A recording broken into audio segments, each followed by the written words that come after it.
बनाने के लिए। बहुत सुंदर, बहुत अच्छा। आप लोग शेयर करिएगा।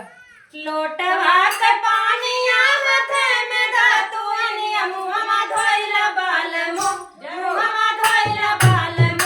आहा नारे लागैया मुहम्मा धोइला बाल आहा नारे लागैया मुहम्मा धोइला बाल आहा नारे लागैया मुहम्मा धोइला बाल मुहम्मा नारे लागैया नानी धोइला बाल तानी धोइला बाल तानी धोइला बाल तानी धोइला बाल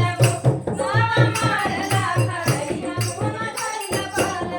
मुहम्मा मारे लागैया नानी धोइला बाल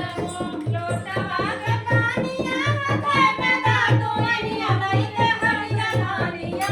लइके हटिया धानिया दिया के भावे बांगलिया लइके हटिया धानिया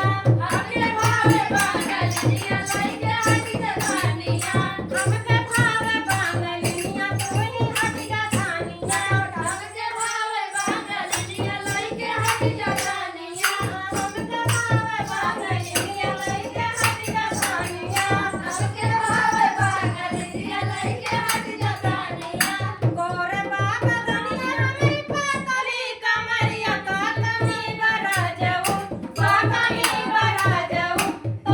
भावे बांगलिया का कमी बरा जाऊ तोके भावे बांगलिया का कमी बरा जाऊ तोके भावे बांगलिया का कमी बरा जाऊ तोके भावे बांगलिया का कमी बरा जाऊ का कमी बरा जाऊ का कमी बरा जाऊ का कमी बरा जाऊ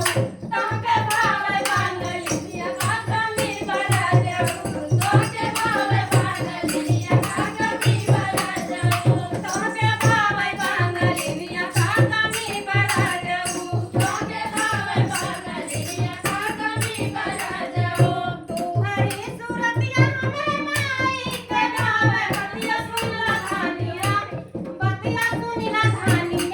चाली जा तू नाई हरमा बतिया सुनला धानिया चाली जा तू नाई हरमा बतिया सुनला धानिया चाली जा तू नाई हरमा बतिया सुनला धानिया चाली जा तू नाई हरमा बतिया सुनला धानिया चाली जा तू नाई हरमा बतिया सुनला धानिया चाली जा तू नाई हरमा बतिया सुनला धानिया कनिका राम रानी चाहे रावण परानी बतिया सुनला राजाऊ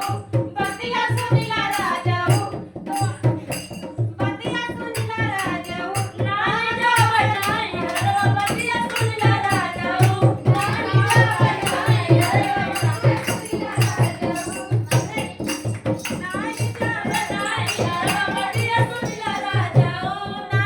जावे नाई हरवा बतिया सुनला राजाऊ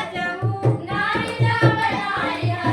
बतिया सुनला राजाऊ बतिया सुनला राजाऊ बतिया सुनला राजाऊ नानी जावे नाई हरवा बतिया सुनला राजाऊ नानी जावे नाई हरवा बतिया सुनला राजाऊ नानी जावे नाई हरवा बतिया सुनला राजाऊ नानी जावे नाई हरवा बतिया सुनला रानिया नानी जावे नाई हरवा बतिया सुनला राजाऊ चाली जा तू नाई हरवा बतिया सुनला धानिया अच्छा पता माने जाई नहीं रे जब हमें दूसरा का पसंद था काहे के बियाह कइल था काहे के बियाह कइल माई बाप के पसंद था तो अब ना देखे रहा तब का नहीं तो माई बाप पसंद था तबे ने बदले के लेके आओ तो जब बात है ना रहता अरे तब चंटा ना काटी बुद्धि आवे ना कहीं अच्छा बुद्धि ना रहा आज सब बिना बुद्धि पटाए है बंगाल इनके बुद्धि ज्यादा बंगाल पटी है वीडियो देखने वाले को देख लीजिए